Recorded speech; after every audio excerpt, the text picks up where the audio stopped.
Welcome to our video. In today's episode, 9/11, the truth behind the tragedy.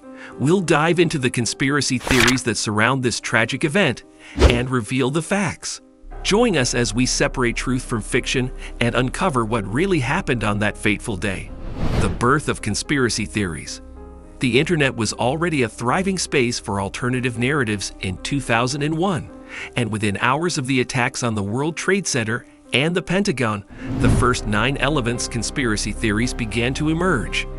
These theories ranged from claims that the US government had prior knowledge of the attacks to accusations that the entire event was an inside job designed to justify future wars. With the rise of social media, these theories reached a much larger audience, evolving and expanding in scope over time. One of the key contributors to the spread of 9/11 conspiracy theories was the emergence of online activist groups such as the 9/11 Truth Movement. These groups claimed that the official story was a cover-up and that hidden facts were being suppressed. Although extensive investigations have consistently debunked these claims, they continue to persist, often gaining traction through platforms like YouTube and Facebook. New waves of conspiracy theories, from 9/11 to QAnon. The rise of new conspiracy movements, such as QAnon, has breathed new life into older 9/11 conspiracy theories. QAnon, for instance, believes in the existence of a deep state within the US government that orchestrates events like 9/11 to further its agenda.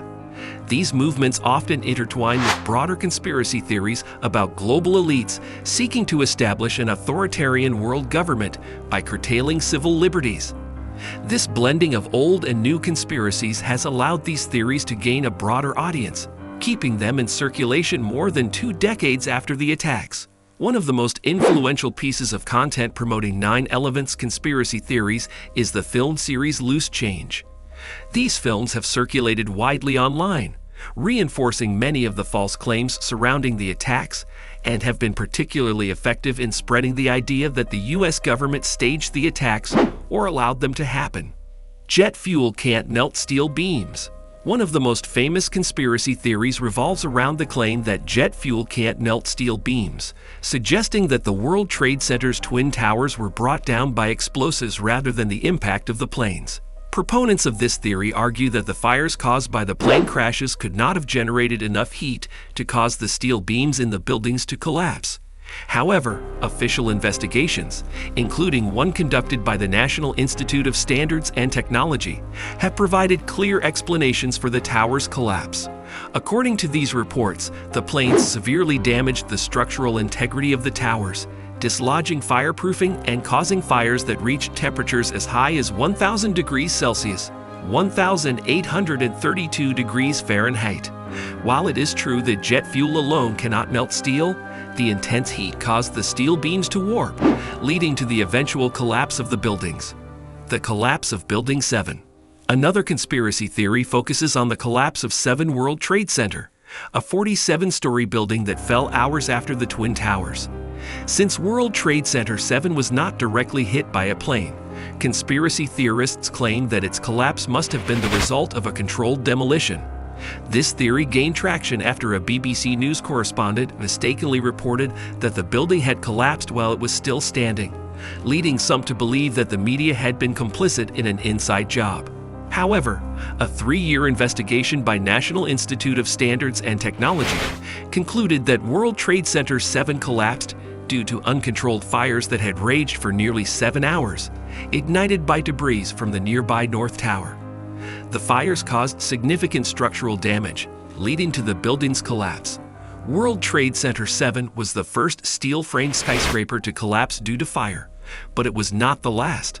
In 2017, the Plasco building in Tehran, Iran, also collapsed after being engulfed in flames, demonstrating that such events, while rare, are possible. Judy Wood as cryptoschatologist. Dr. Judy Wood, a former engineering professor, claims that a mysterious free energy weapon was used to destroy the World Trade Center towers during 9/11, turning them into dust. Her theory, while unconventional, reflects deeper fears about the US heavy reliance on energy, its impact on the environment, and the global politics that support it. Some scholars suggest that conspiracy theories like hers though often dismissed, actually reveal real cultural anxieties, such as concerns about technology, climate change, and hidden power structures. Wood's theory also touches on a utopian hope for free, non-polluting energy, though this vision is overshadowed by worries about the control and power tied to energy use. The reporting error that ignited conspiracy flames. A significant event that conspiracy theorists often reference is a BBC News report about the collapse of 7 World Trade Center. During a live broadcast, reporter Jane Stanley announced that the building had collapsed, even though it was still standing behind her. This has been used by conspiracy theorists to suggest that media outlets were involved in a cover-up. The mix-up happened because Reuters had mistakenly reported the collapse, and other news outlets, including CNN, repeated this incorrect information. Although Reuters later corrected the error, the video clip continues to circulate online, especially around the 9/11 anniversary, fueling more conspiracy theories. The Pentagon missile theory.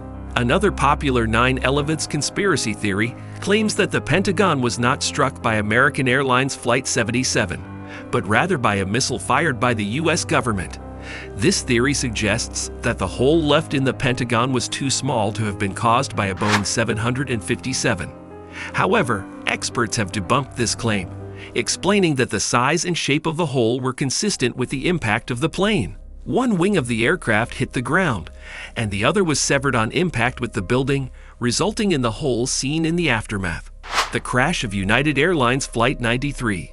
United Airlines Flight 93 crashed in a field near Shanksville, Pennsylvania, after passengers attempted to overpower the hijackers.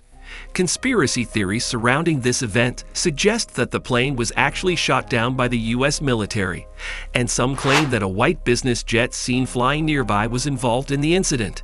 However, aviation officials have clarified that the business jet was instructed to inspect the crash site, and it reported back evidence of a large crater with smoke rising from it. According to the 9/11 Commission report, Vice President Dick Cheney did issue an order to shoot down any hijacked planes after the Twin Towers were hit, but this order was not communicated to fighter pilots in time. The tragic crash of Flight 93 was a result of the passengers' brave attempt to retake control of the plane, not a military intervention. Anti-Semitic conspiracy theories. The false claim of no Jewish victims. One of the most harmful conspiracy theories to emerge after 9/11 falsely claims that no Jewish people were killed in the attacks. This theory alleges that 4,000 Jewish employees at the World Trade Center were warned not to go to work on September 11, implying that the Israeli government or Jewish elites were behind the attacks. This claim has been thoroughly debunked by multiple sources. Credible research confirms that Jewish people were among the victims, consistent with the population demographics of New York City at the time. Thanks for watching. If you found this video insightful, please like, share, and subscribe for more content like this. Let us know your thoughts in the comments, and tell us what other topics you'd like us to explore.